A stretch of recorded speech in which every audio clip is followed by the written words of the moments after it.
My daughter Sophia took my lakeside estate and handed it over to her husband's family, declaring with cold finality, "It belongs to them now.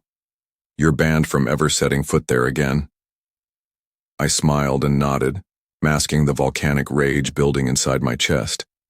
But when they arrived to claim their stolen prize, I had prepared a welcome that would scar their memories forever. They were utterly unprepared for what awaited them behind those familiar doors. This is a story where betrayal met its match in calculated revenge, where a father's quiet fury reshaped everything they thought they knew about power and family. Justice sometimes wears the mask of technology, and today, it would speak in frequencies only the guilty could hear. Before we dive into this unforgettable tale of family warfare, please hit that subscribe button and let me know in the comments where you're watching from. Your support means everything, and trust me, you won't want to miss how this story unfolds. The metallic slam of my BMW's door echoed across the empty parking area as I hefted my leather weekend bag, already savoring the thought of 3 days of absolute solitude at my estate. The 2.5-hour drive from downtown Los Angeles had been therapeutic, each mile taking me further from the suffocating demands of managing my real estate empire and closer to the crystalline waters of Big Bear Lake. This retreat had cost me nearly $2 million, but every penny had been worth it for moments like these. But something was catastrophically wrong. 2 figures lounged on my private deck like they owned the place, steam rising from their coffee mugs in the crisp mountain air. My daughter Sophia reclined in my favorite chair, her auburn hair cascading over shoulders wrapped in a silk robe that cost more than most people's monthly rent. Behind her, I recognized the unmistakable silhouette of her husband, Marcus, shifting nervously when his eyes met mine across the distance. "What in God's name?" I muttered, my weekend bag sliding from suddenly numb fingers to hit the gravel with a dull thud. Sophia turned toward me with deliberate slowness, her face transforming into an expression of cold dismissal I'd never witnessed before. Not even during her most rebellious teenage years had she looked at me with such calculated disdain. The daughter who once called me her hero now stared at me like I was some unwelcome intruder disturbing her peace. "Dad, you need to leave. Now." Her voice cut through the mountain air like a blade through silk. "Marcus and I have planned an intimate getaway weekend. Your presence here is completely inappropriate." I stood frozen, certain my ears had betrayed me. This was my estate. My name decorated every deed, every insurance policy, every utility bill. The money that built this sanctuary had flowed from bank accounts I'd filled through 3 decades of 18-hour workdays, transforming vacant Los Angeles lots into gleaming commercial complexes that still bore my signature architectural touches. "Sophia, this is my estate," I managed, the words feeling surreal as they left my mouth. How had I reached a point where stating this obvious fact felt like begging permission? "I don't care whose name is on some dusty paperwork," she snapped, setting her mug down with enough force to rattle the saucer. "We were here first, we're staying, and we're not moving. Period." Marcus mumbled something inaudible, but Sophia silenced him with a sharp gesture. Her robe had loosened slightly, and she pulled it tighter with an irritated jerk that seemed directed more at my continued existence than any concern for modesty. "Sweetheart, I just drove nearly 3 hours," I said, taking a tentative step toward my own front door. "I've been looking forward to this weekend all month. Surely we can work something out." "Get out of here and stop ruining our romantic atmosphere." Sophia's voice escalated to a shriek that sent birds scattering from nearby pine trees. "You're completely in the way, and frankly, it's pathetic watching you cling to this place like some lonely old man." The word struck me with the force of physical blows. In the way? Pathetic? This woman was my flesh and blood, the little girl who used to beg me to carry her on my shoulders, who'd sobbed inconsolably in my arms when her mother lost her battle with cancer. The same child who'd whispered, "I love you, Daddy," every night until she turned 16.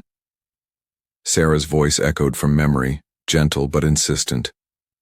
"Be patient with her, Robert. Grief affects everyone differently.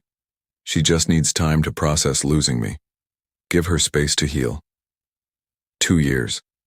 I'd given Sophia 2 years of endless patience, of understanding, of bending myself into impossible shapes to accommodate her mood swings and increasingly unreasonable demands. I'd written checks for her graduate school when she changed majors 3 times. I'd covered her wedding expenses when Marcus proved incapable of managing their finances. I'd purchased them a house, 2 cars, and funded their lifestyle while they found themselves professionally, and this was my reward. "Fine," I heard myself say, the word tasting like ashes in my mouth. "Fine, I'll go." I bent to retrieve my bag, my knees protesting the motion. 64 years old, and my own daughter was treating me like some vagrant who'd wandered onto her property. The child I'd raised with infinite love and sacrifice now looked at me with the casual cruelty of a stranger. "Excellent," Sophia called out, her tone brightening immediately. "And next time, call ahead. We shouldn't have to deal with these awkward surprises. Next time, call ahead to use my own property." The absurdity was breathtaking. I walked back to my car on unsteady legs, each step feeling like a retreat from a battlefield I hadn't realized I was supposed to fight on. Behind me, I could hear Sophia's voice returning to its normal register as she discussed dinner plans with Marcus. My presence already erased from their consciousness like I'd never existed at all. The BMW's engine purred to life with German precision, reliable as always. Unlike family relationships, apparently. I reversed out of the driveway that I'd designed and paid for, my hands gripping the steering wheel until my knuckles went white. In the rearview mirror, I caught a final glimpse of Sophia and Marcus settling back into their chairs on my deck, already celebrating their victory over the foolish old man who dared to visit his own property. The drive back to Los Angeles stretched ahead like a tunnel of defeat. I'd be returning home with my tail between my legs, just as Sarah had always feared I might, just as I always seemed to do whenever confronted with conflict involving our daughter. But something had shifted during those humiliating moments on my own driveway. Something that would take root and grow in the darkness of my wounded pride. Monday evening found me barricaded in my home office, nursing my 3rd cup of coffee and the remnants of another solitary dinner. 3 days had crawled by since Friday's devastating humiliation at the estate. Saturday had been spent jumping at every phone ring, desperately hoping Sophia would call with some reasonable explanation. Sunday brought the uncomfortable realization that perhaps I'd spent too many years confusing love with surrender. The phone's aggressive buzz cut through my brooding thoughts like a chainsaw through silk. "Dad?" Sophia's voice carried none of the warmth I'd pathetically hoped for, just cold, businesslike efficiency. "Listen very carefully because I'm only going to explain this once. Marcus and I have made a decision about the estate." My coffee mug froze halfway to my lips. "What decision? What are you talking about, Sophia?" "The Big Bear property now belongs to Marcus's parents, Daniel and Patricia Hendricks.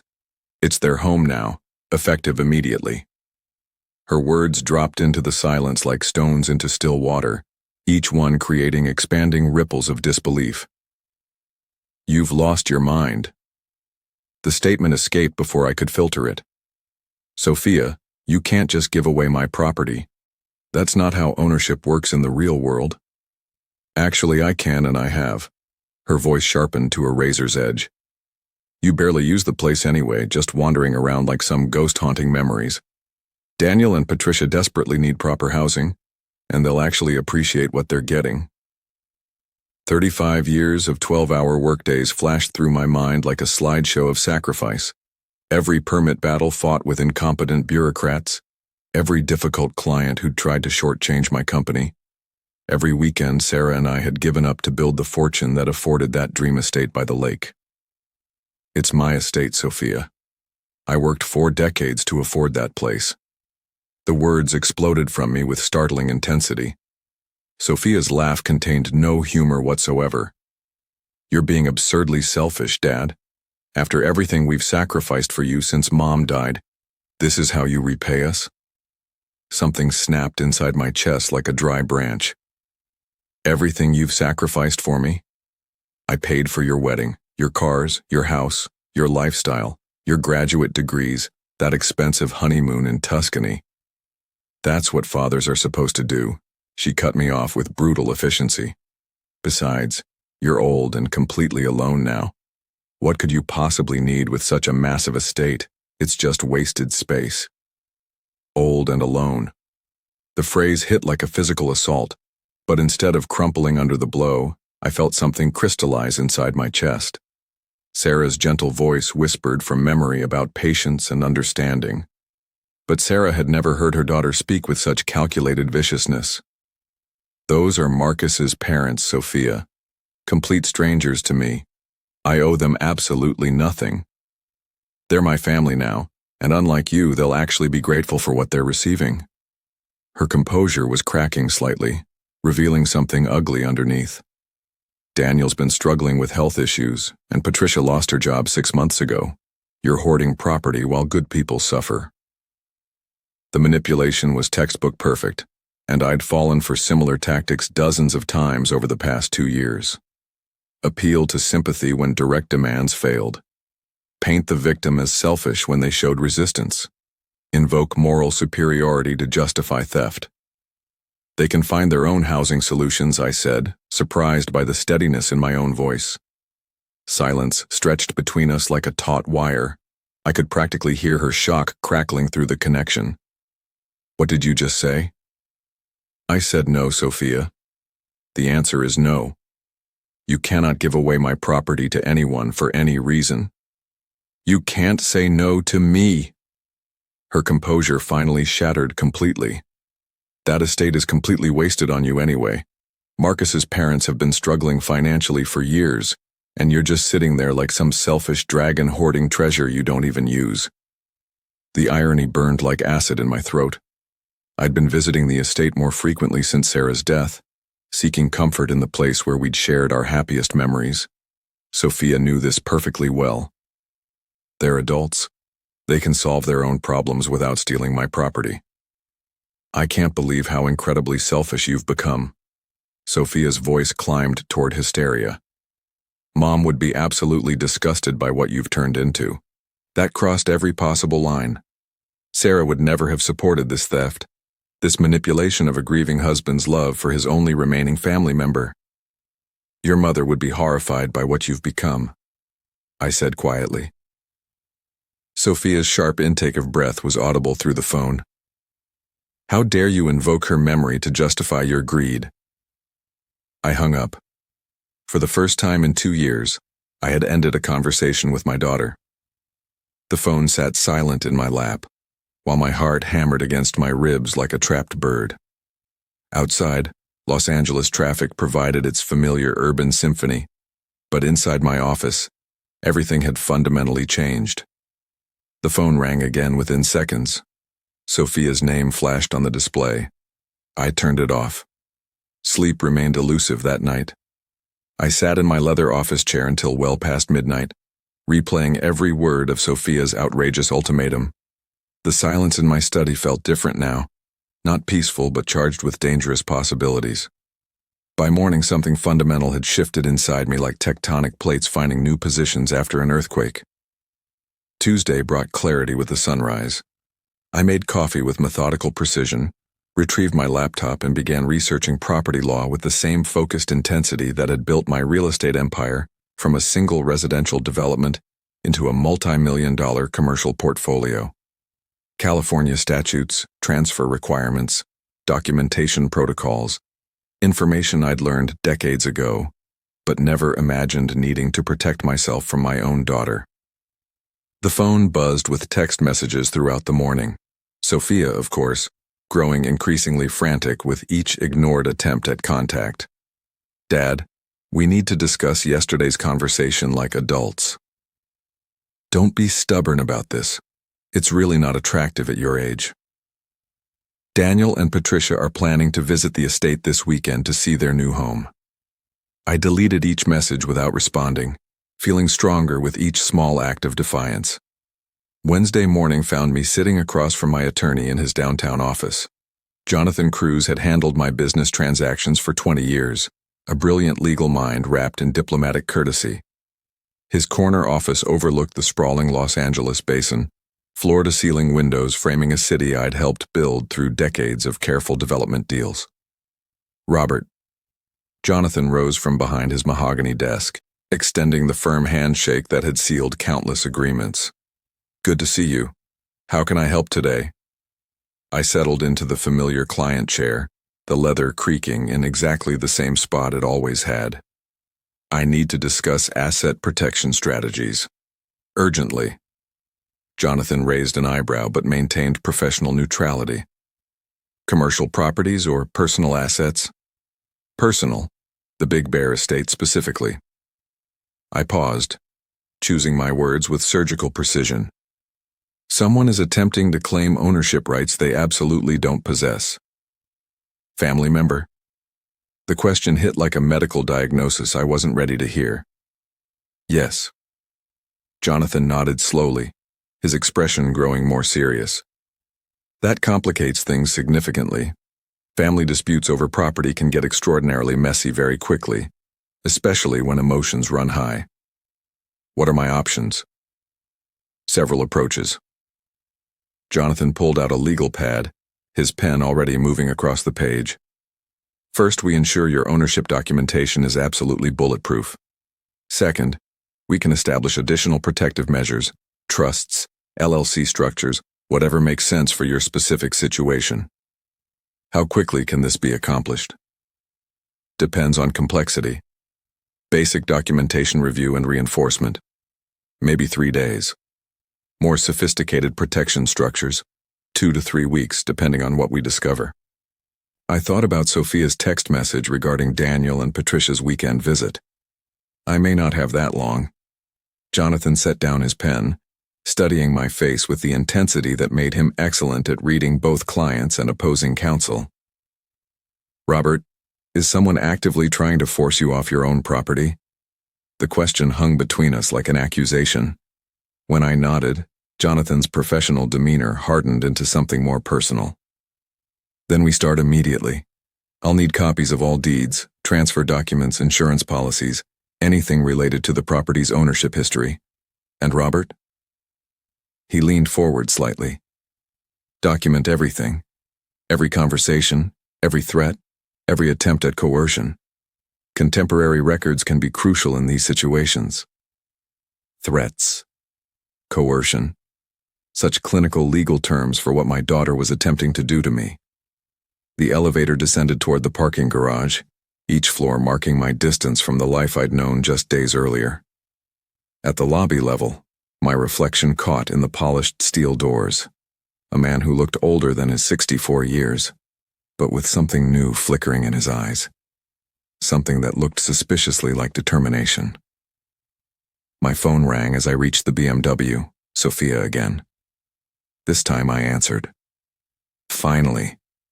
Her voice carried the sharp edge of someone accustomed to immediate compliance. We need to resolve this childish nonsense immediately.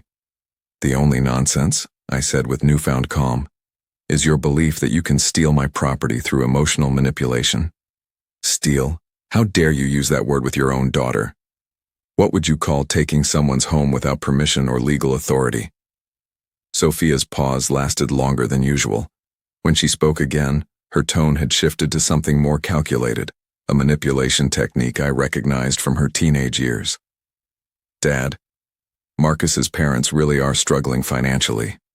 Patricia's health insurance was canceled when she lost her job, and Daniel's pension barely covers their basic expenses. You could be generous here. Show some family compassion.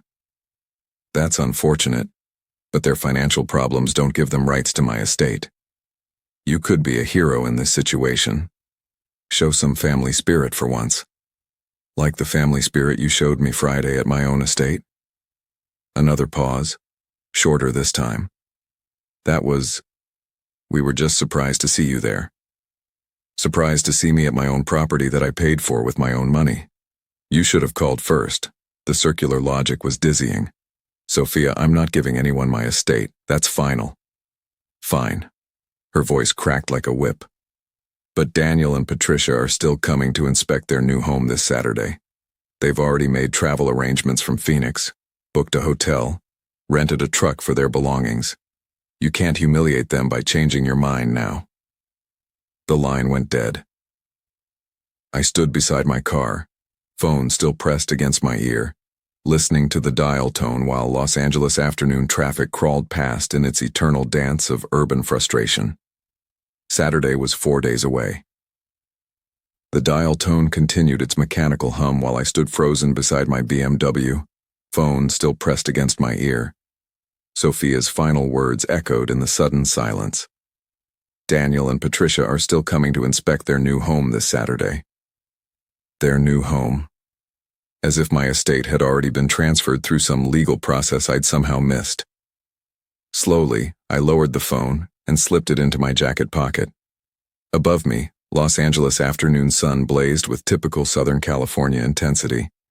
The same sun that had watched me build everything I owned through decades of honest work, careful planning, and strategic patience. How long had this been developing? When exactly had I stopped being Sophia's father and transformed into her personal ATM, expected to fund any lifestyle choice or financial emergency that arose? The memories flooded back with painful clarity, each one a small humiliation I'd rationalized away in the moment.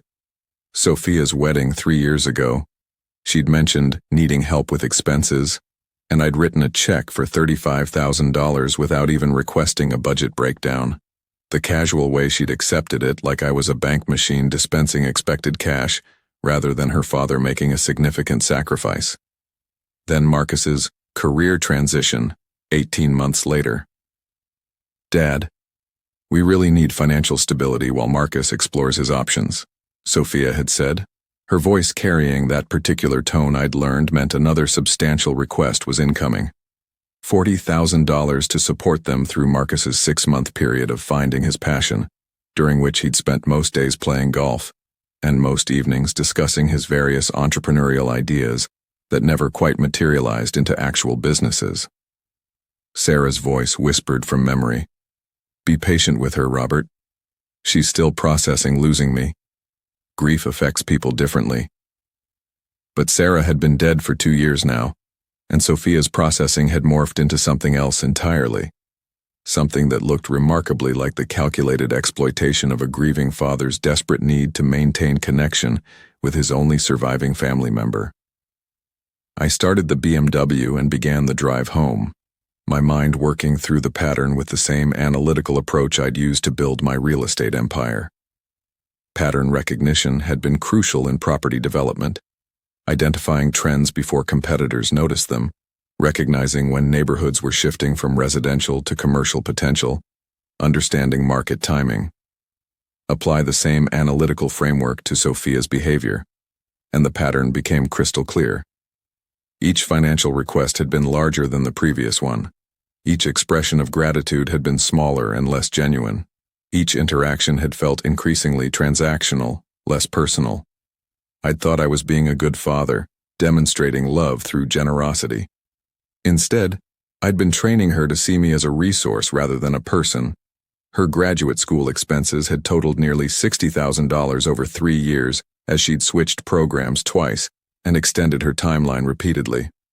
I'd paid every bill without question, even when she'd changed from business administration to art history to finally settling on interior design, a field that apparently required extensive European research trips funded by additional checks from dear old Dad. The thank you calls had grown shorter and less frequent, eventually disappearing altogether, except when she needed something else. My downtown office building came into view, 40 stories of gleaming steel and glass that represented decades of 12-hour workdays and carefully calculated risks. I'd built that.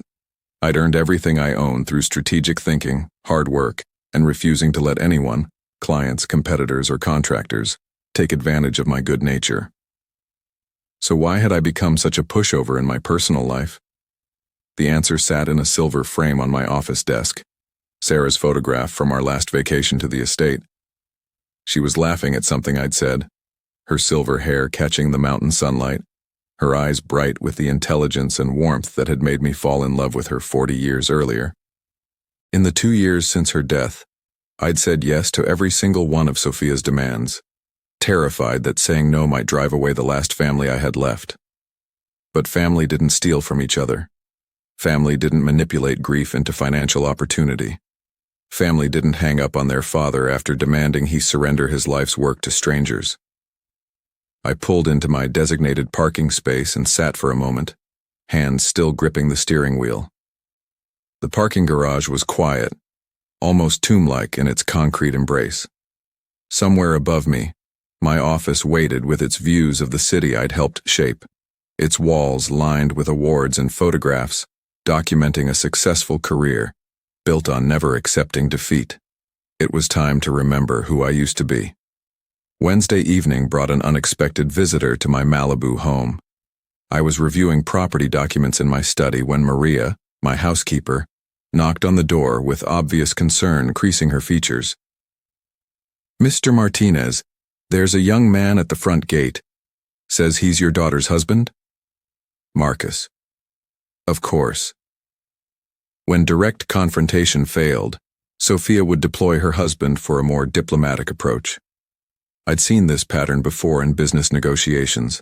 Send the reasonable-sounding representative when the primary negotiator had burned their bridges. "Send him up to the study, Maria." "Thank you." 5 minutes later, Marcus appeared in my doorway looking appropriately contrite. Designer jeans, expensive casual shirt, the kind of calculated, approachable appearance that had probably served him well in whatever career he was currently exploring. "Robert, thanks for seeing me."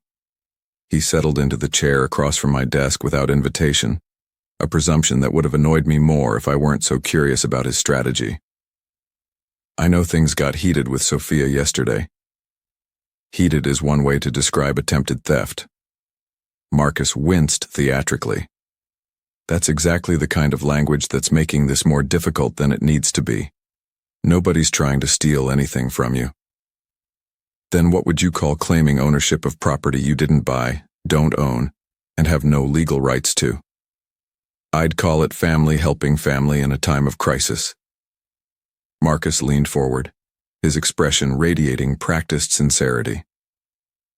"My parents are genuinely struggling, Robert. Dad's medical bills from his cardiac surgery last year wiped out most of their savings. Mom's job elimination wasn't her fault. The whole company downsized. They're good people who've worked hard their whole lives and just need a break." The sympathy play, delivered with professional smoothness.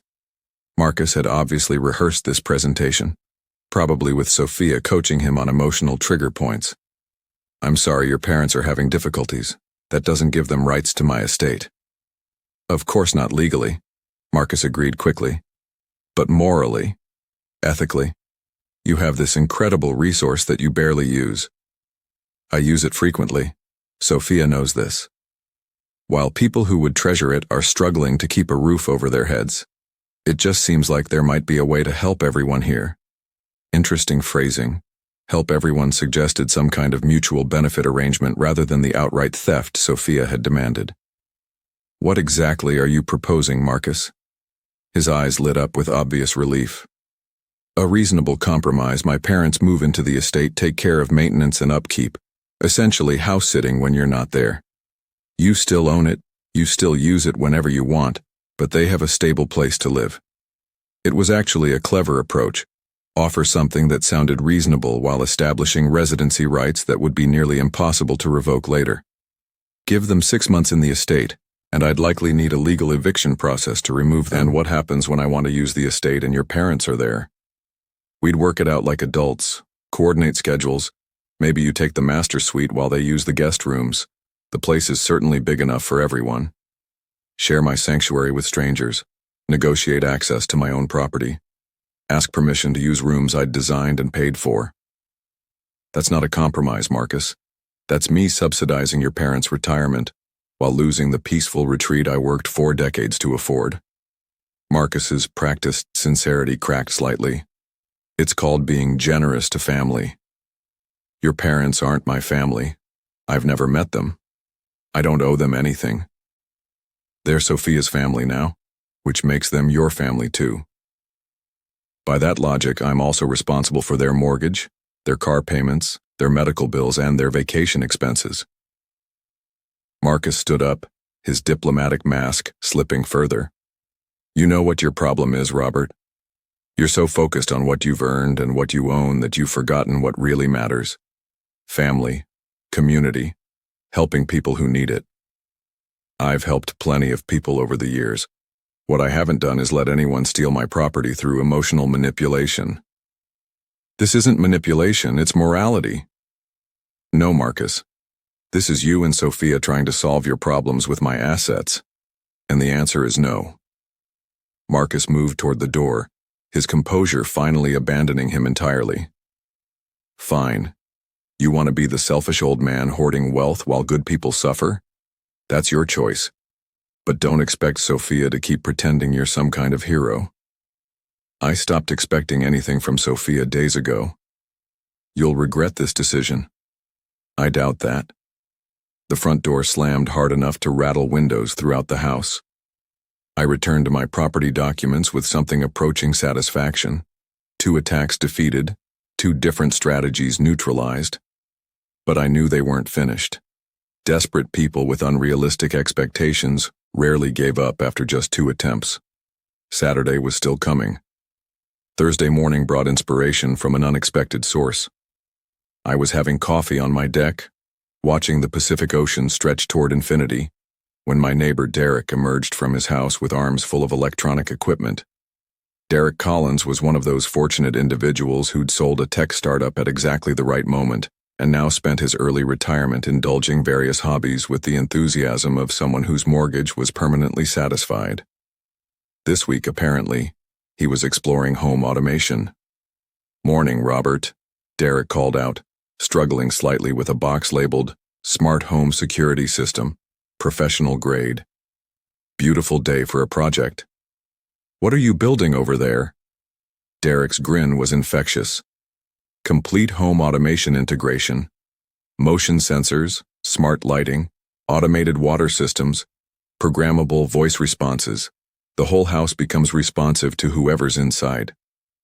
An idea began forming in the back of my mind, delicate at first, then growing stronger as I considered the possibilities. How sophisticated can these systems get? Sky's the limit. Derek set down his equipment and walked over to the property line fence separating our driveways. I can program custom responses to specific triggers. Motion detection activates lighting sequences. Lighting triggers audio responses. Audio can activate water systems. The house essentially becomes an interactive environment. Interactive how?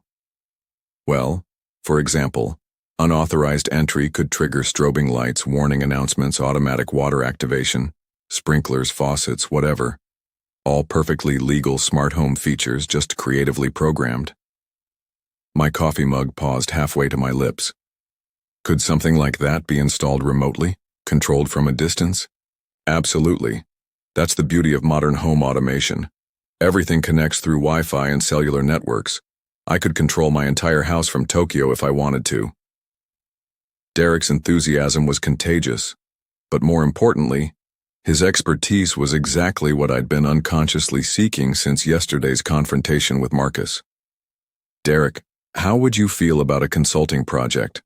Something involving creative home automation for security purposes?" His eyes lit up like Christmas morning.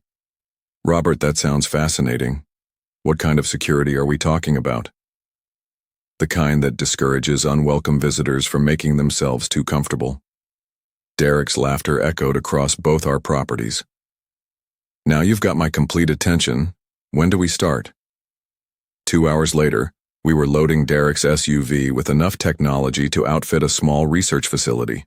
Motion detectors, programmable LED lighting systems, wireless speakers, hidden cameras, smart water flow controllers, and tablets loaded with home automation software that looked like it could run NASA missions.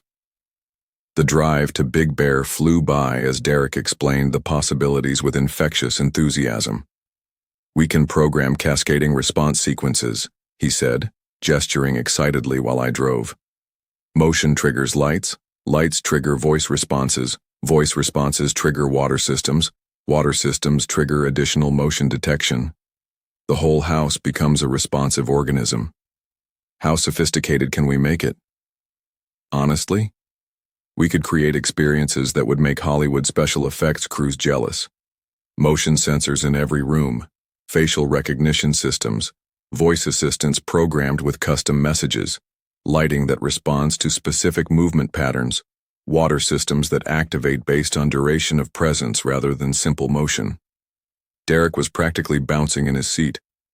We could even add psychological elements, unexpected sounds, moving shadows, temperature changes. Create an environment that's genuinely unsettling for unauthorized occupants. How long would installation take? For basic functionality, today and tomorrow. For the really sophisticated stuff, maybe a week if we want to get creative. I thought about Saturday's deadline. Let's start with basic functionality and see how much time we have for creativity. We reached the estate just after noon. Derek whistled appreciatively as we pulled through the gate and parked near the main entrance. Beautiful place, Robert. Your uninvited guests are going to get quite an education. The installation process revealed Derek's true expertise. Within minutes, he'd mapped optimal sensor placement throughout the estate, identified strategic camera angles, and begun programming the central tablet that would control everything. Motion detector here in the main entryway, he explained, mounting a device barely larger than a smoke alarm near the front door.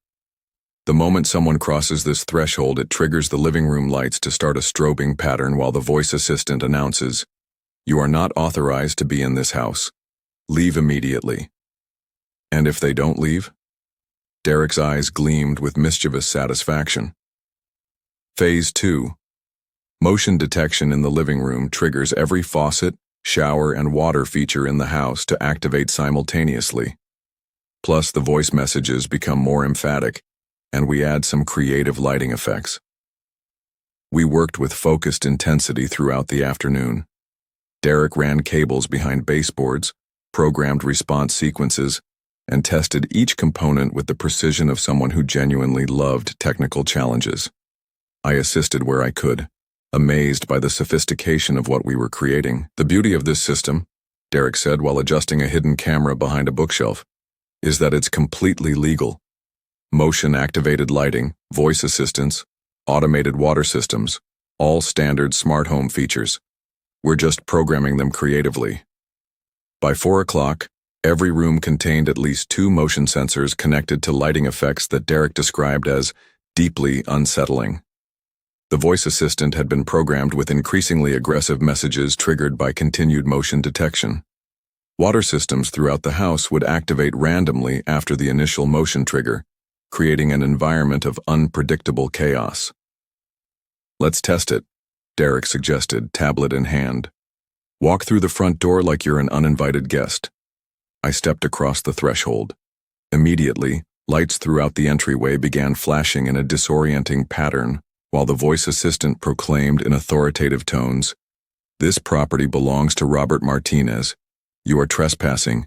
Vacate immediately." Derek appeared beside me, grinning broadly. "Keep moving around the living room." After 30 seconds of continued motion, every light in the house began strobing while the voice escalated to, "Warning. Security system fully activated. Authorities have been automatically notified. Exit the premises immediately to avoid legal consequences." The sound of rushing water echoed from multiple directions as faucets throughout the house turned on automatically.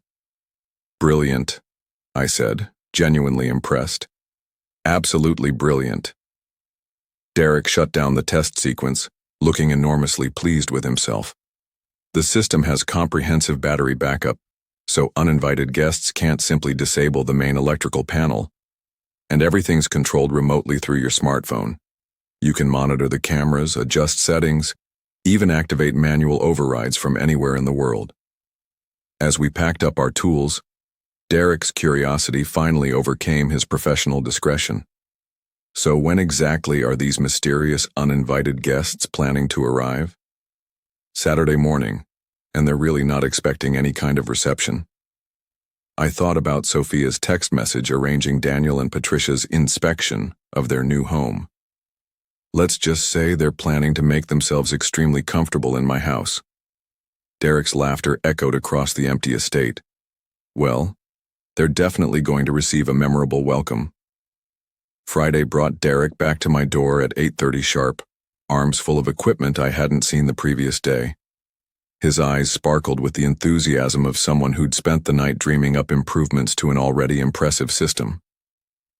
"I had some additional ideas," he announced, hefting what appeared to be a compact projector and an array of speakers I didn't recognize. "What if your uninvited guests try to disable the power supply?" Good question. One I'd been considering during my own restless night. "What do you suggest?" "Industrial-grade battery systems hidden throughout the house, enough power to run everything for a week minimum. Plus, I brought projectors for wall effects, moving shadows, shifting figures. This is going to be absolutely legendary." The return drive to Big Bear passed quickly as Derek outlined his enhancements with infectious excitement. Motion-triggered projections of ghostly silhouettes, sound systems that would whisper from hidden speakers throughout the house, backup power supplies that would make the estate virtually impossible to shut down. "Your mysterious uninvited guests," Derek said as we pulled through the estate gates, "are going to think they've walked into a psychological thriller." Perfect. We worked with laser focus throughout the morning. Derek installed projectors in the main living areas, programming them to cast moving shadows across walls and ceilings. The effect, even in daylight, was genuinely unsettling. Dark figures that seemed to pace behind furniture, shapes that flickered just beyond peripheral vision.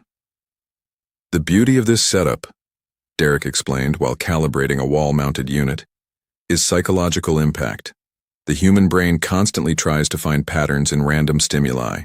These projections will make them see things that aren't actually there, creating a level of unease that goes beyond simple startlement." Meanwhile, I focused on the audio enhancement. Derek had brought professional-grade speakers, barely larger than smoke detectors, which he positioned strategically throughout every room. The sound library he'd assembled was impressively disturbing.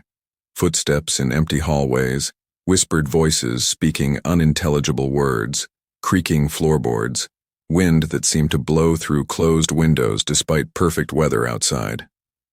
"The system will layer these sounds randomly," Derek noted while fine-tuning audio levels. "Sometimes just one effect, sometimes multiple sounds overlapping. It keeps them guessing what's real and what's generated." By noon, we'd transformed the peaceful estate into something that belonged in a psychological horror film. The backup battery system, cleverly concealed beneath the main electrical panel in the basement, would ensure uninterrupted operation regardless of any attempts to disable the power supply. "What about a warning sign?" I suggested as we paused for lunch. "Something to establish the proper tone when they arrive." Derek's eyes lit up with obvious delight. "Brilliant idea. How about welcome to the future of home security? Enter at your own risk."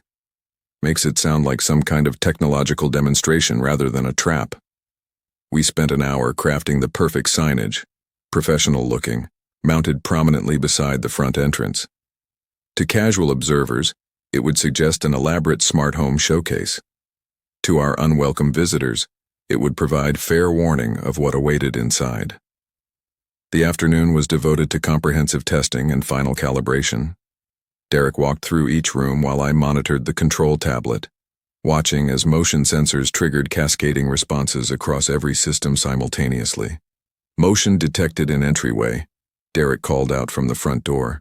"Lights activating, projection system engaging, audio sequence initiating." The estate erupted into controlled chaos.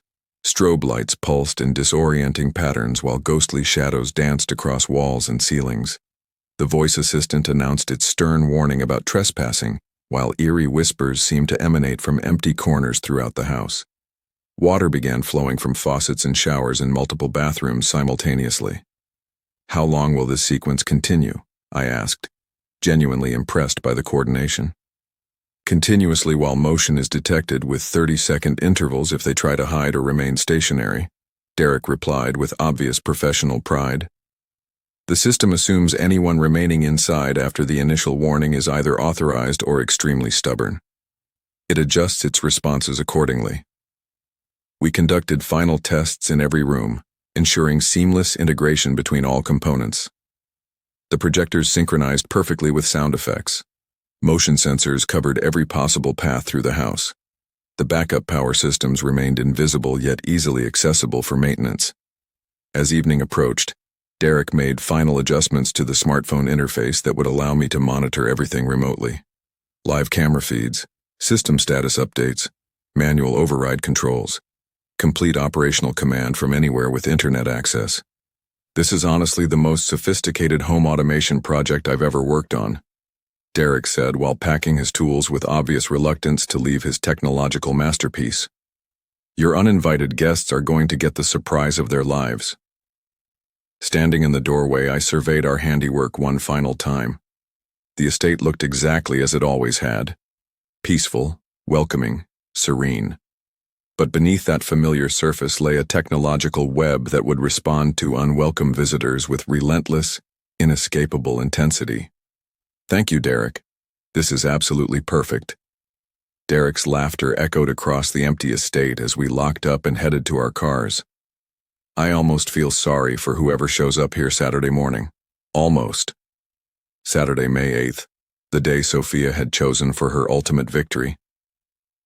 I positioned myself in my home office at 1 o'clock sharp, 3 monitors glowing with camera feeds from the estate. The peaceful afternoon at Big Bear looked deceptively serene through the high-definition lenses Derek had installed throughout my property. Sunlight danced on the lake surface. Birds moved gracefully between towering pine trees. No hint of the technological web waiting beneath the estate's innocent facade. My phone lay beside the keyboard, its screen displaying the home automation app that controlled every system Derek and I had so meticulously integrated. Motion sensors armed, audio systems ready, lighting arrays programmed, water controls activated, projection systems loaded with their unsettling choreography. Everything had tested perfectly during our Friday completion run. Now came the real performance. At 1:47 p.m., a silver SUV appeared on the approach road camera, exactly as Sophia had promised. My daughter's punctuality had always been one of her more reliable traits, useful in childhood, devastating in manipulation, and perfect for revenge planning. Right on schedule, I murmured, adjusting the monitor angle for optimal viewing.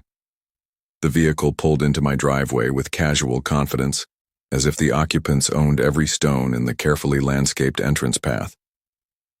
Sophia emerged from the passenger side first, her auburn hair catching the mountain sunlight as she stretched and surveyed what she clearly believed was now her extended family's property. Marcus climbed out from behind the wheel, already moving to help his parents with their luggage and what appeared to be measuring equipment. Daniel and Patricia Hendricks looked exactly as I'd imagined, retirement-aged, slightly weathered by life's disappointments but moving with the eager anticipation of people who'd just received an unexpected windfall. Patricia clutched a large handbag and what appeared to be house slippers, ready to make herself comfortable in someone else's home. Daniel carried a notebook and camera, obviously prepared to document their new acquisition for future reference. They gathered at the back of the SUV, unloading suitcases, boxes, and what looked suspiciously like moving supplies with the efficiency of a permanent relocation operation. This wasn't a weekend visit or temporary arrangement. This was a complete takeover of my estate, executed with the casual confidence of people who believed their victim was too weak and isolated to resist. Sophia pointed toward the front entrance, speaking animatedly to her in-laws with obvious authority. Even through the camera, her body language radiated triumph and ownership. Marcus nodded along, occasionally glancing up at the estate's windows as if mentally cataloging which rooms his parents might prefer for their various needs. They approached my front door as a unified group, 4 people absolutely certain of their right to claim my property. Patricia walked slightly ahead of the others, her posture suggesting someone prepared to take immediate charge of household arrangements. Then they reached the warning sign. Derek's professionally mounted placard stood prominently beside the entrance. Welcome to the future of home security. Enter at your own risk. The lettering was clear, the message unmistakable, the warning legally sufficient. Patricia stopped first, her face darkening as she read the sign. Her voice carried clearly through the audio pickup Derek had positioned near the entrance. What is this ridiculous nonsense? Who put this absurd thing up? Daniel joined her, squinting at the sign with obvious irritation. Probably some neighborhood prankster kids. Just ignore it, Patricia. Sophia's laughter was sharp and dismissive. Oh, that's just Dad being weird and dramatic. He probably thought it was funny or clever or something. Don't worry about it at all. Marcus shrugged, already reaching for the door handle. The old man's always been a little eccentric. Let's just get inside and start planning the layout. But Patricia wasn't finished. Her face flushed with indignation as she grabbed the sign's mounting bracket and yanked it free from the wall with surprising strength for her age. The professional installation Derek had spent an hour perfecting came apart in seconds, the placard clattering to the ground with a metallic crash. There, Patricia declared with satisfaction, kicking the fallen sign aside with unnecessary force. I won't have some silly warning sign ruining our first day in our beautiful new home. Sophia applauded enthusiastically. Perfect, Patricia. You're absolutely right. This is your house now, and you shouldn't have to tolerate Dad's weird attempts at humor. Through my monitors, I watched them step over the destroyed warning sign and approach my front door.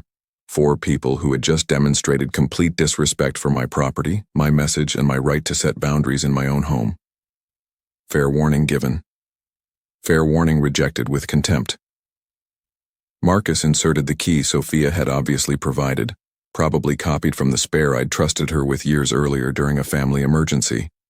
The lock turned smoothly, the door swung open, and my daughter led Marcus's parents across the threshold of my estate like a conquering general claiming territory. Make yourselves completely at home, Sophia announced, her voice echoing through the entryway. This place is yours now. Dad barely used it anyway, so it's really going to people who'll appreciate what they're getting. Patricia's delighted gasp was audible through the speaker system. Oh, Sophia, it's even more beautiful inside than the photographs showed. I can't believe how easy this whole transition was. Some people are just natural pushovers, I suppose. The motion sensors registered their presence immediately. Red indicators lighting up across my monitoring system. 4 targets inside the estate. Systems armed and responsive. All technological elements ready for activation. I leaned back in my leather chair, finger hovering over the smartphone screen that would begin their education in respecting other people's property. Not yet. Let them get comfortable first. Let them explore their new home and begin making plans for its future. Let them feel completely secure in their theft before introducing them to the consequences. For the next 3 hours, I watched them tour my estate with the casual entitlement of new owners. Patricia took photographs of every room, obviously planning furniture arrangements and decorative changes. Daniel measured windows and doorways, making notes about modifications they'd want to implement.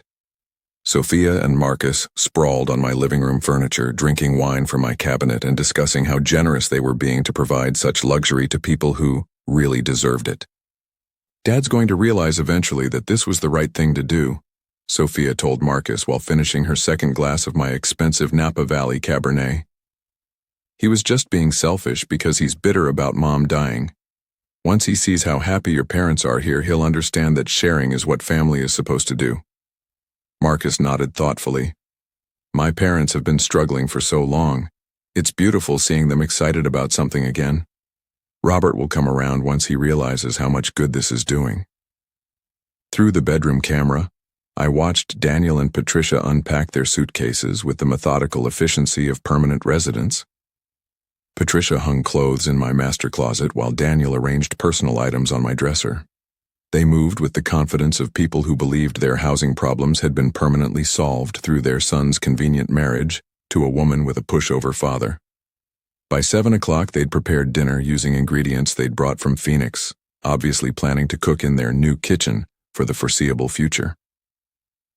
The 4 of them sat around my dining room table, toasting their successful acquisition of free luxury housing with more of my wine.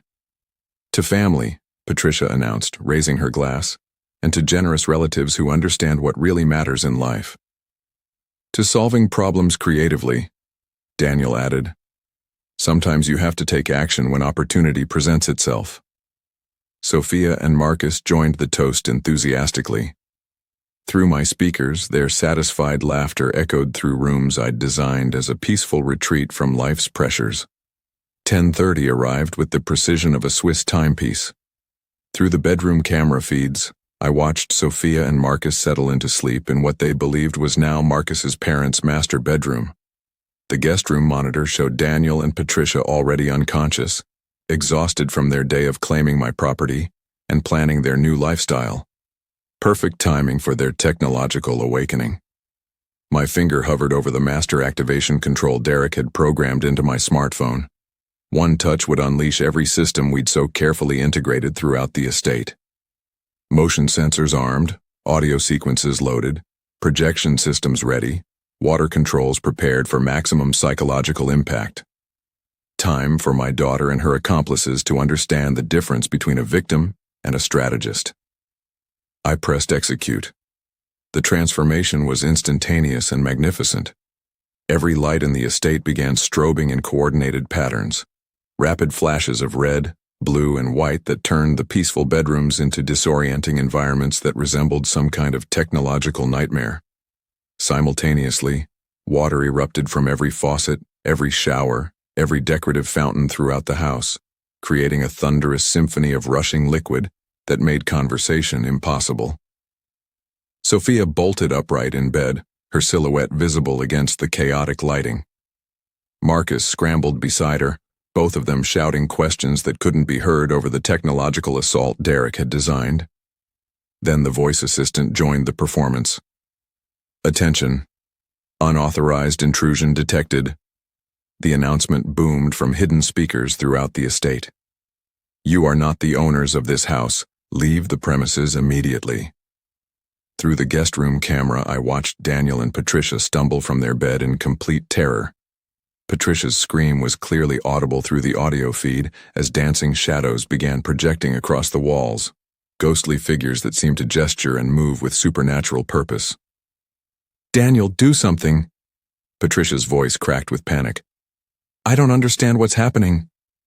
I don't know what to do, Daniel replied, his words barely audible over the rushing water and strobing lights. This is impossible.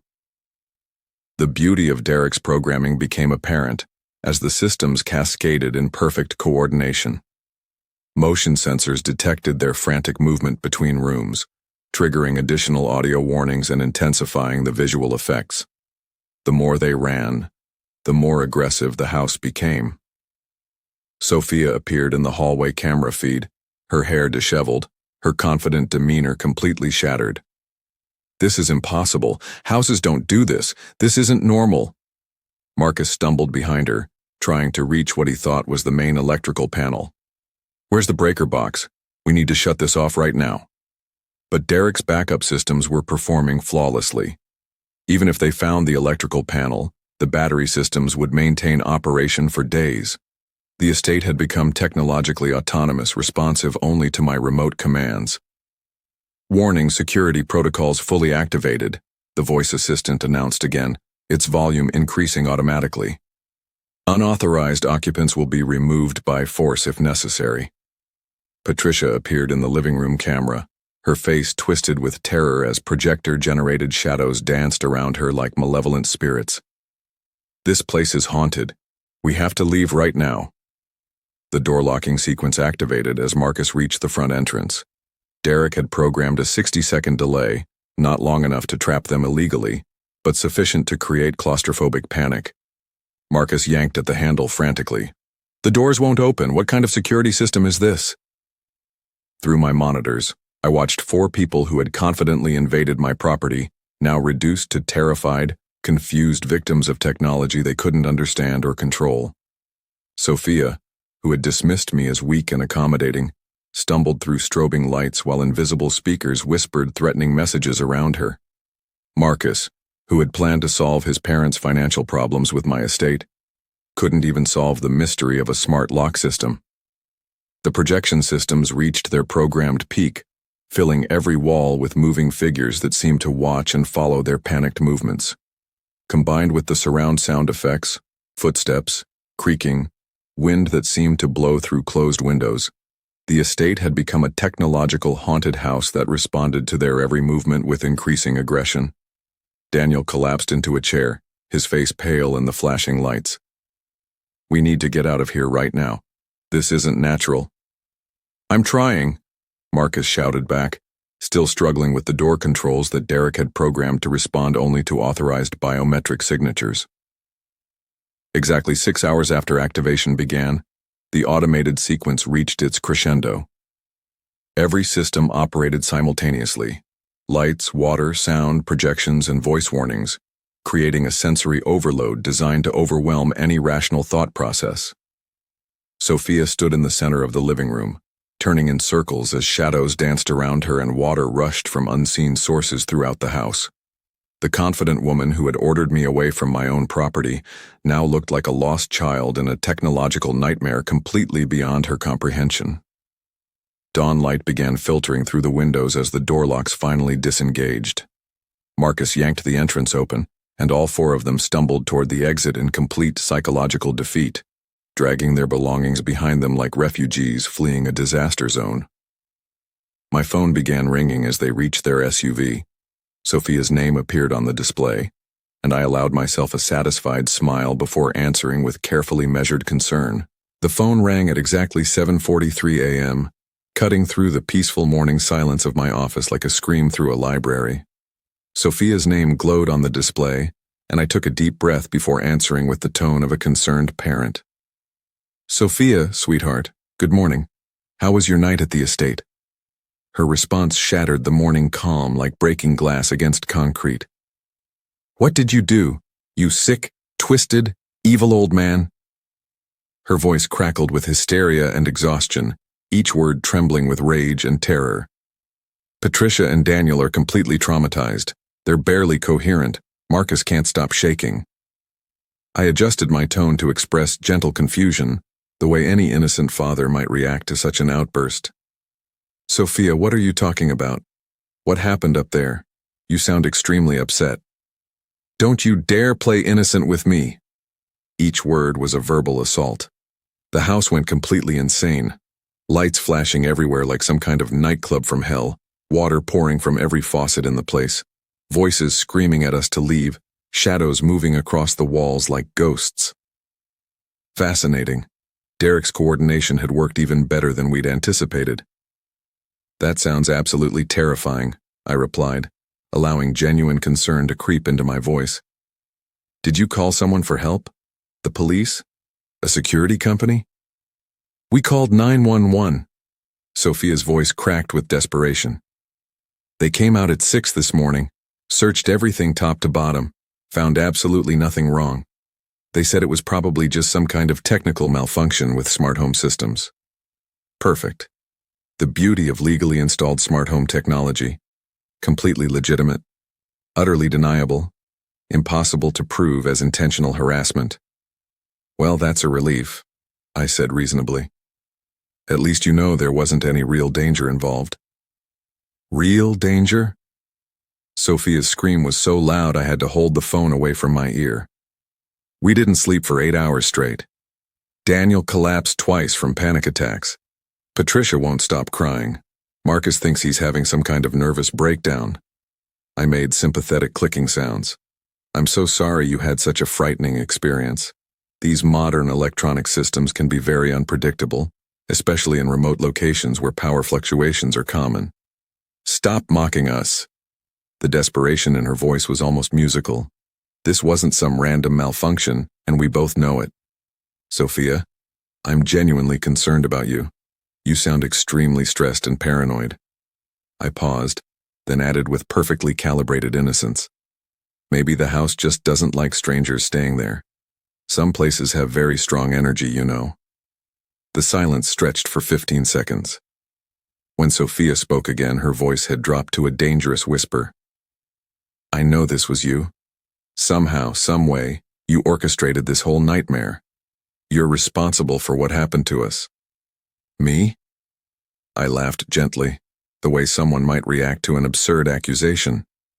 "Sophia, I was here in Los Angeles all night. How could I possibly control systems at an estate 200 miles away?" You hired someone, some kind of tech expert. You planned this whole thing. Actually, Derek was the tech expert, but I saw no reason to enlighten her about my collaborative advantages. Sweetheart, I can barely operate my television remote control. You know that. The idea that I could coordinate some elaborate technological prank is honestly laughable. Sophia's breathing grew ragged as she grappled with the impossibilities of proving her suspicions. The police said everything appeared to be functioning normally when they arrived. All the water shut off, all the lights stopped flashing, all the voices stopped talking. There you go, I said reasonably. Must have been a power surge or some kind of software glitch. These things happen with complex systems. A power surge that lasted 8 hours? That created voices and moving shadows and coordinated light shows? I allowed a note of gentle concern to enter my voice. Sophia, are you absolutely sure you didn't imagine some of these things? Extreme stress can cause hallucinations, especially when people are already emotionally unstable. Hallucinations? The word exploded from her throat like a verbal grenade.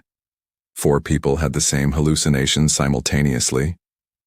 Group hysteria is a well-documented psychological phenomenon, I replied with the calm authority of someone quoting medical facts. Especially in stressful situations involving people who are already anxious about their circumstances. Sophia's strangled sob was clearly audible through the connection. For 2 years, I'd been the one making desperate phone calls, begging for understanding, receiving dismissive responses that made me feel small and powerless. The symmetry was deeply satisfying. We're never coming back, she declared, trying to inject strength into her shaking voice. Never, ever. The estate is yours. We don't want anything to do with that cursed place. That's probably wise, I agreed mildly. Sometimes houses develop very strong personalities, especially when they feel their boundaries have been violated by unwelcome visitors. You can't get away with this. Somehow we'll prove it was you. Prove what exactly? I asked with genuine curiosity. That you had a bad night involving what the police determined was a technical malfunction? I'm not sure how you'd go about proving something that doesn't exist. Sophia's silence stretched long enough that I wondered if the call had dropped. When she finally spoke, her voice carried the hollow quality of complete defeat. I underestimated you. You underestimated a lot of things, Sophia. Most importantly, you underestimated the difference between kindness and weakness.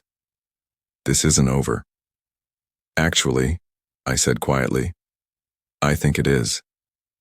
You got exactly what you asked for, a night in my estate. I hope the experience was educational. The line went dead with a sharp click. I sat back in my leather chair, setting the phone gently on my desk beside the still glowing monitors that showed the empty estate returning to its natural peaceful state. 35 years of construction and real estate experience had taught me that the most elegant solutions were often the simplest ones. Sophia had wanted to take my property through psychological manipulation and emotional terrorism. I'd simply returned the favor using superior technology and strategic patience. The phone began ringing again almost immediately, Sophia's name on the display. I turned it off. Tuesday morning brought confirmation of my strategic predictions. Through the estate's camera system, I watched Marcus's rental truck pull into the driveway at 9:30 sharp, loaded with locksmith equipment and wearing a confident expression that wouldn't last long. From my office in Los Angeles, I observed him approach the front door with professional tools, clearly believing that changing a few locks would solve their estate access problem. The locksmith Marcus had hired looked skeptical even before examining Derek's integrated security system. Within 45 minutes, both men stood scratching their heads in obvious confusion. These aren't regular locks, sir. The locksmith's voice carried clearly through the audio pickup. They're integrated smart home systems, biometric scanners, wireless connectivity, backup power supplies, facial recognition capabilities. This is military-grade security equipment. Marcus's face darkened as he studied the sophisticated hardware. Can't you just replace them anyway? Cut them out and install regular locks? Not without reprogramming the entire security network and possibly triggering anti-tampering protocols. the locksmith replied while packing his tools with the efficiency of someone eager to leave. That's way beyond my scope of expertise. You'd need a specialized tech consultant who understands advanced home automation systems. And Derek Collins was the only such specialist within 300 miles who had intimate knowledge of this particular installation. I made a mental note to thank him again for his thorough work. Marcus stood alone in my estate's entryway after the locksmith drove away, his shoulders sagging with the weight of tactical defeat. Through the camera, I watched him kick futilely at the doorframe before returning to his truck for the long drive back to Los Angeles. The rest of my Tuesday passed in pleasant anticipation. Sophia would receive Marcus's failure report around 6 o'clock. By evening, desperation would drive them to my doorstep for a final confrontation. 35 years of managing complex real estate deals had taught me to recognize when opponents realized they were completely outmaneuvered. 8:15 brought the sound of car doors slamming in my driveway with unnecessary force. Through the window, I observed Sophia and Marcus approaching my front door with the aggressive posture of people who had exhausted all rational options. Sophia's first knock rattled the doorframe. "Open up. We need to talk right now." I opened the door calmly, noting Sophia's flushed face and Marcus's clenched fists. "Good evening, you two. How was your day?" "Cut the innocent act." Sophia pushed past me into my entryway without invitation. "Marcus couldn't change the locks because you've turned the estate into some kind of high-tech fortress. What kind of security system requires biometric scanning and facial recognition?" "Smart home security is becoming quite popular," I observed mildly. "Very effective against unauthorized access attempts." Marcus stepped closer, trying to use his height for intimidation. "Either you stop this ridiculous game and give us normal access to the estate, or you can forget you have a daughter." "Is that supposed to be a threat or a promise?" I asked with genuine curiosity. Sophia's eyes blazed with fury. "We'll find a way to prove your guilt in court. We'll sue you for harassment, for emotional distress, for intentional infliction of trauma, for everything we can think of." "Based on what evidence?" I replied reasonably. "A police report that found no illegal activity? Smart home systems that function exactly as designed? Your word against technological reality?" "You know what you did." Sophia's voice cracked with frustration. "Somehow you orchestrated that whole nightmare and we'll prove it eventually." I leaned against my door frame, completely relaxed. "Prove that you experienced what law enforcement determined was a technical malfunction. Good luck with that legal strategy." Marcus tried a different approach, his voice dropping to what he probably thought was a reasonable tone. "Look, Robert, be realistic here. You're old and alone. What do you really need with such a big estate? It's just going to waste." The exact words Sophia had used during our phone confrontation. They really had no original material. "Interesting perspective from people who tried to steal my property without permission," I replied. Sophia's control finally snapped completely. "Fine. You want to play hardball? You'll never see any grandchildren. When I have kids, they'll never know their grandfather existed. You'll die alone and forgotten, just like Mom did." The cruelty of invoking Sarah's memory should have wounded me. 2 years ago, it would have sent me into tearful apologies and desperate bargaining. Now, it simply confirmed what I'd already concluded about my daughter's character, the same way you forgot to ask permission before giving away my estate, I observed. "This isn't over." Sophia's voice rose to a shriek. "We'll destroy you.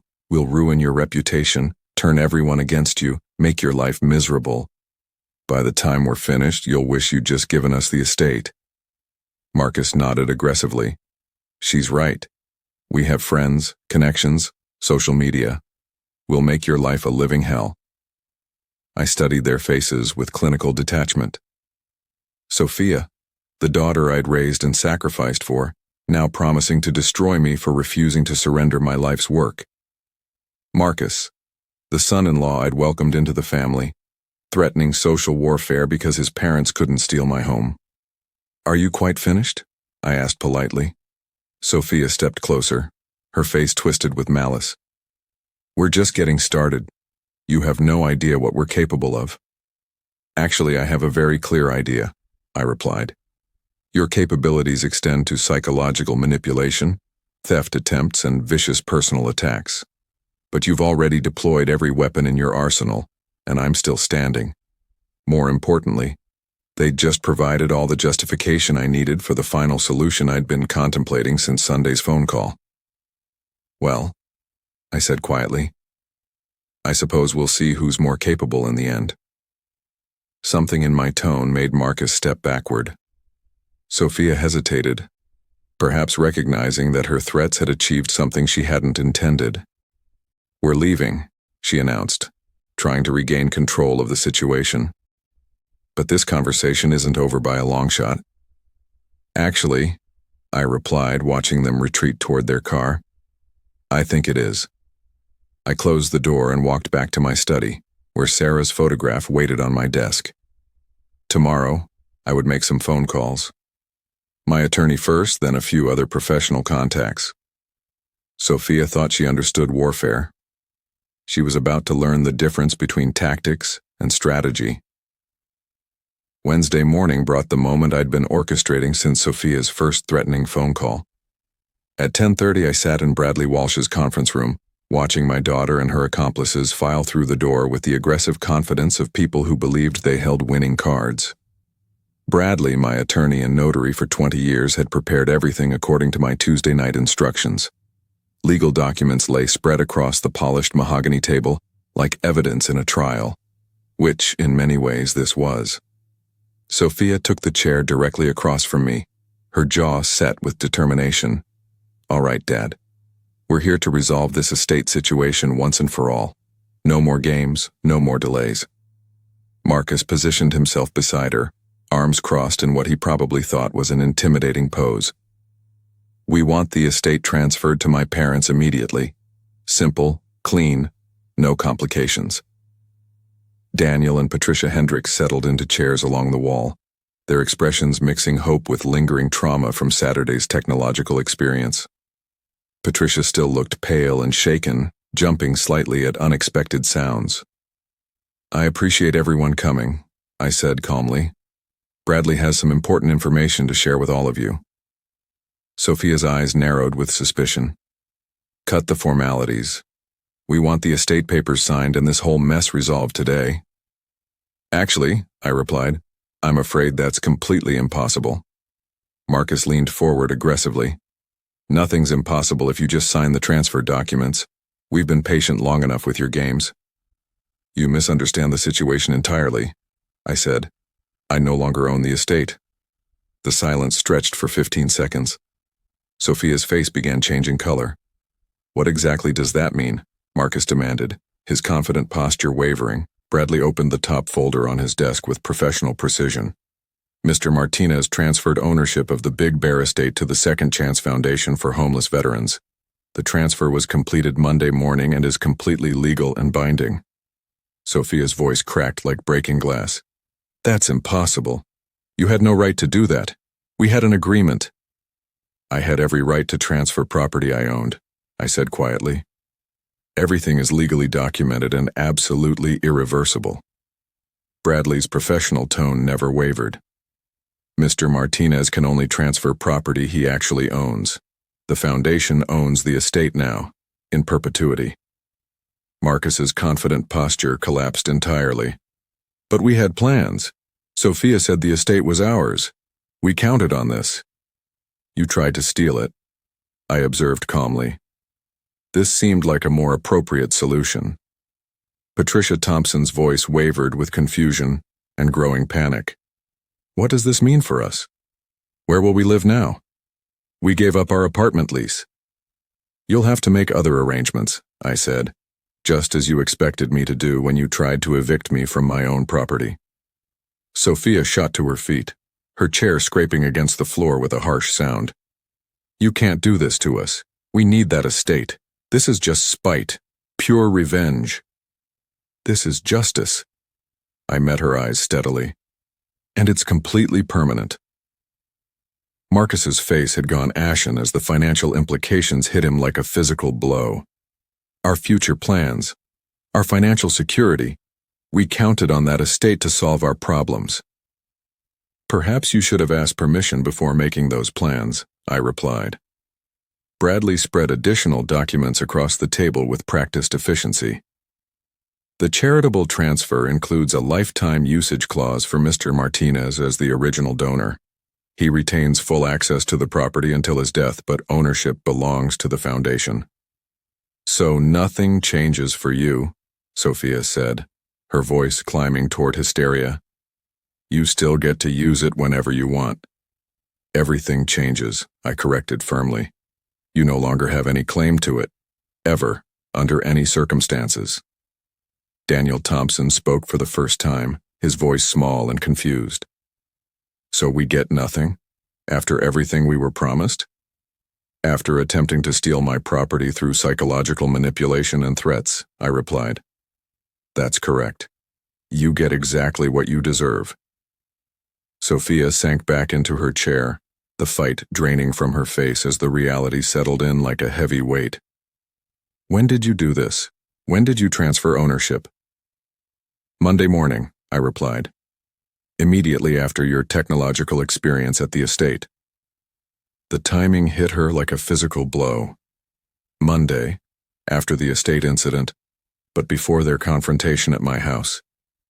Every threat, every demand, every cruel word had been meaningless from the moment she'd spoken them. Marcus's voice was barely a whisper. You were always planning this. The whole time you were planning to give it away. I was always planning to protect my property from people who thought they could take it through manipulation and intimidation, I corrected. Sophia stared at the legal documents as though they might dissolve under her gaze. The charity thing? That's just a trick, right? Some way to maintain control while making us think we can't have it? Bradley answered before I could. The Second Chance Foundation is a legitimate charitable organization with full legal standing. The transfer is genuine and completely irrevocable under California law. So you win, Marcus said bitterly, his voice hollow with defeat. Is that what you wanted to hear? You've destroyed our future, and for what? Just to prove a point? I wanted to hear nothing from any of you, I replied calmly. But since you insisted on this conflict, since you chose manipulation over respect, since you decided to steal rather than ask, yes, I win. Sophia's composure finally cracked completely, tears streaming down her face as the full magnitude of her loss became clear. You've destroyed everything. Marcus's parents have nowhere to go. We can't help them now. We look like complete fools. You can go anywhere you want, I said, except my estate. Patricia began crying quietly, the sound echoing in the conference room. Daniel patted her shoulder with the helpless gestures of a man who'd never understood how they'd arrived at this devastating moment. Sophia stood on unsteady legs, her confident aggression replaced by hollow defeat. Come on, everyone. There's nothing left to discuss here. As they filed toward the door, I called out one final observation. Sophia? She turned back, her face a mask of exhaustion and rage. Next time you try to manipulate someone, remember that business experience beats emotional terrorism, every single time. The door closed behind them with a soft click that seemed to echo through the conference room. Bradley and I sat in comfortable silence, surrounded by the legal documents that had just ended a war I'd never wanted to fight. Masterfully planned, Robert, Bradley said finally. Completely legal, utterly devastating, and absolutely permanent. 35 years of real estate negotiations taught me to always have an exit strategy, I replied, gathering my copies of the documents. And to never negotiate with people who mistake kindness for weakness. I walked toward the door, feeling lighter than I had in years. Time to drive up to Big Bear and enjoy my estate in complete peace, knowing that it would serve a worthy cause long after I was gone. Thursday morning brought the first sunrise in 2 years that I could watch without fear, anger, or defensive calculations consuming my thoughts. I drove to Big Bear through California's spectacular spring landscape, feeling something I'd almost forgotten existed. Simple, uncomplicated contentment. The estate welcomed me with the silence of a house that belonged once again entirely to its rightful occupant. I used my key without checking over my shoulder for hostile observers, entered without listening for angry voices, walked through rooms that held memories of recent technological warfare, but somehow felt cleansed by their brief transformation into a battleground for justice. My first task was restoration. Derek's cameras came down easily, their sophisticated mounting hardware yielding to basic tools and determined purpose. Motion sensors, voice assistants, projection systems, hidden speakers. Each component of our elaborate revenge theater got carefully packed into boxes for return to my helpful neighbor. Within 3 hours, the estate had returned to its natural state. No blinking indicators, no hidden microphones, no technological defenses monitoring invisible perimeters. Just a house by a lake, owned by a charitable foundation, occupied by a man who no longer needed to protect himself from his own family. I made coffee using the same machine that had witnessed Saturday's chaos, then carried my mug to the deck where Sarah and I had shared countless peaceful mornings. The lake stretched before me, its surface reflecting the late morning sun in patterns that seemed to dance with possibility rather than threat. For the first time since my wife's death, I sat completely still without feeling the need to plan defenses or anticipate attacks. The transformation felt almost mystical in its completeness. 2 years ago, I'd been a broken widower who confused love with surrender, kindness with weakness, family loyalty with accepting abuse. The man who had built a real estate empire from nothing had somehow forgotten how to protect his own boundaries. Sarah's voice whispered through memory, but clearer now, unfiltered by grief and manipulation. "Be patient with Sophia," she'd said. "She's processing her loss." But Sarah had never meant for patience to become permanent victimhood.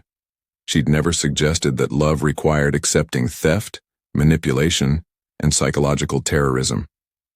The woman who'd married a determined businessman wouldn't have wanted him to become a doormat even for their daughter.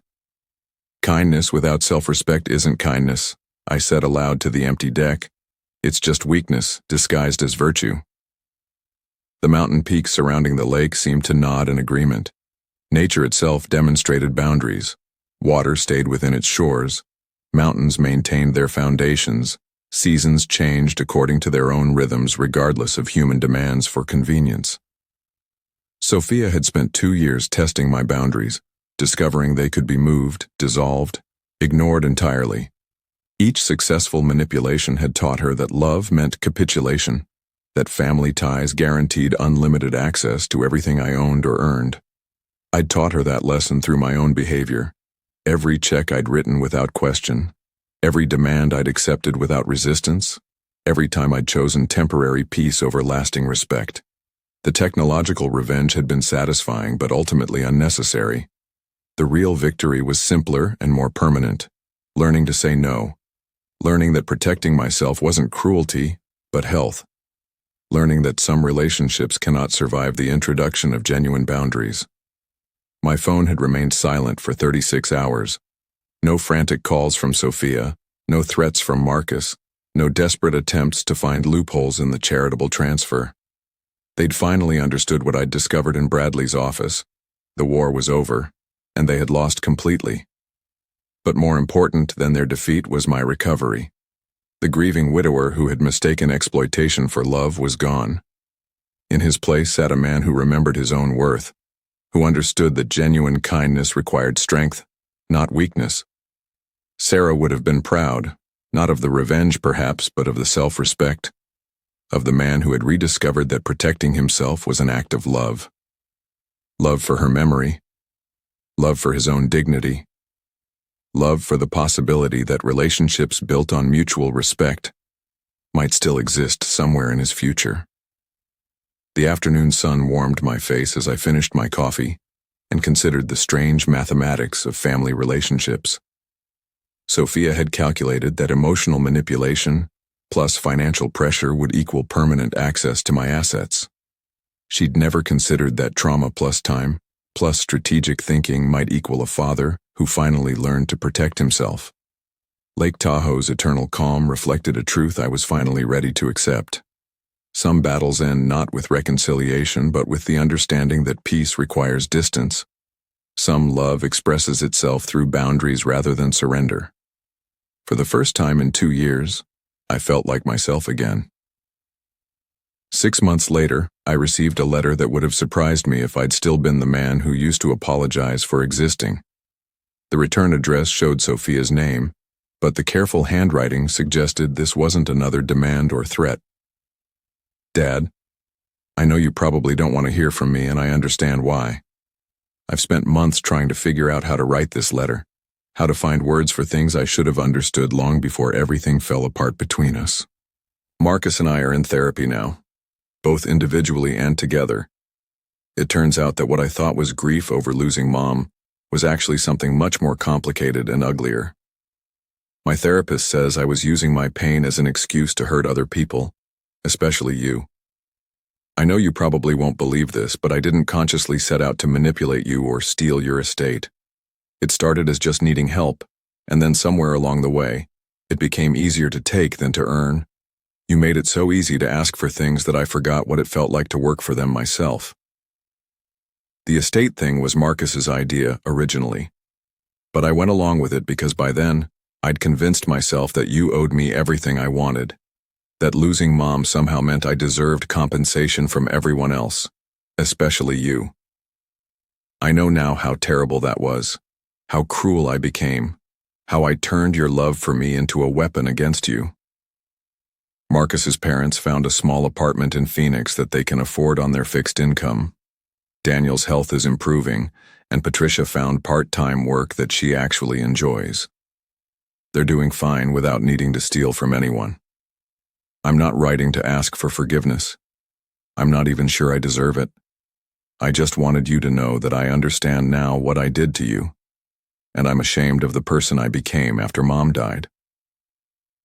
The therapist says that grief can make people do terrible things if they don't process it in healthy ways. But grief doesn't excuse cruelty, and it doesn't justify theft, and it definitely doesn't give someone the right to terrorize their own father. I heard about the charitable foundation through some mutual friends.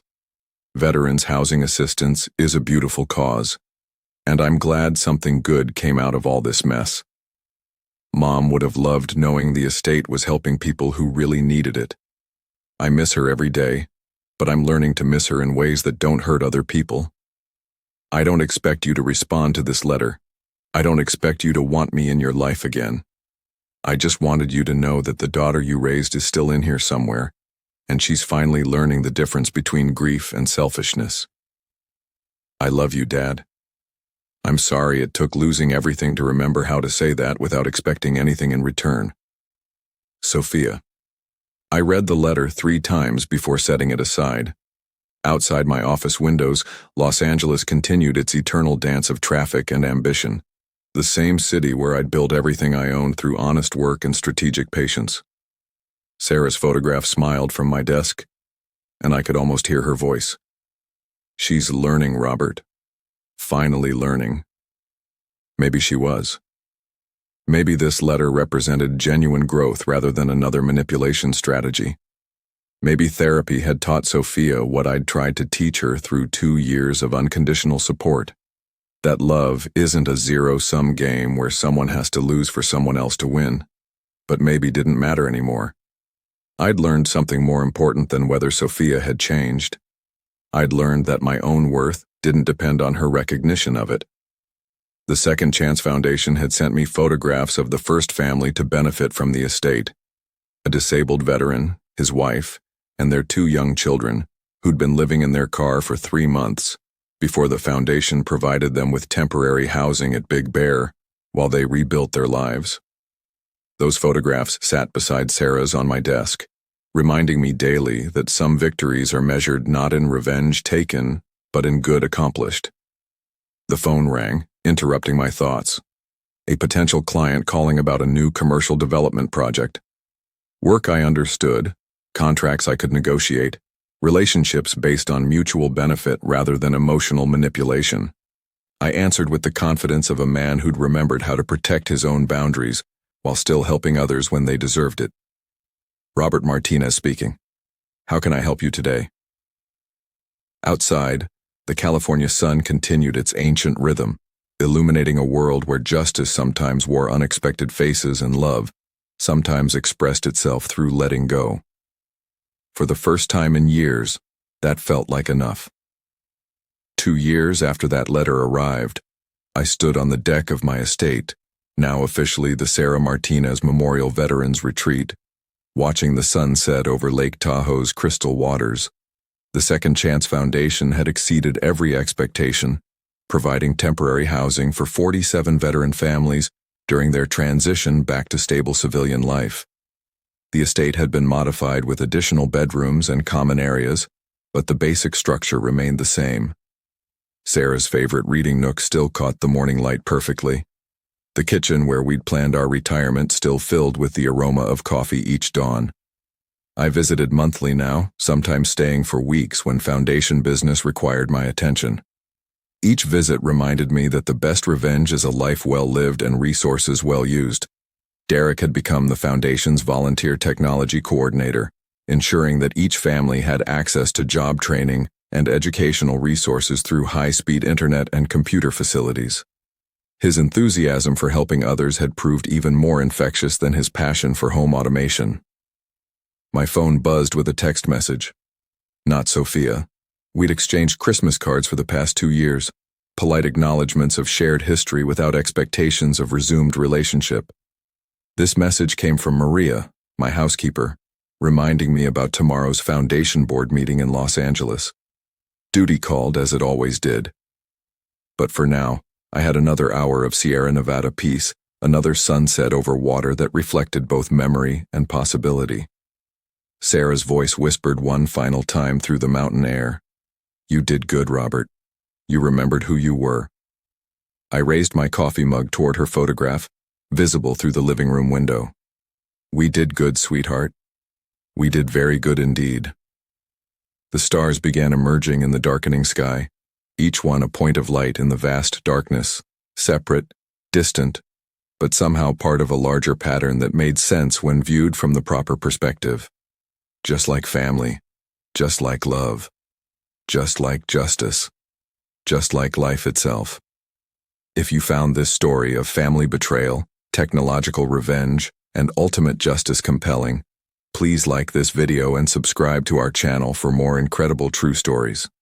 Share your thoughts about Robert's journey in the comments below.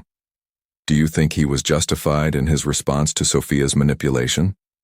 Have you ever had to set difficult boundaries with family members?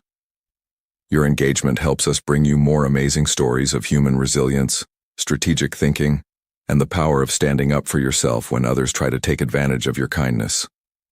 Click the box on the left to hear our next incredible story of family drama and unexpected justice.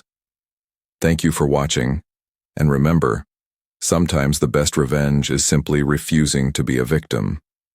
Until next time, stay strong, and never let anyone mistake your kindness for weakness.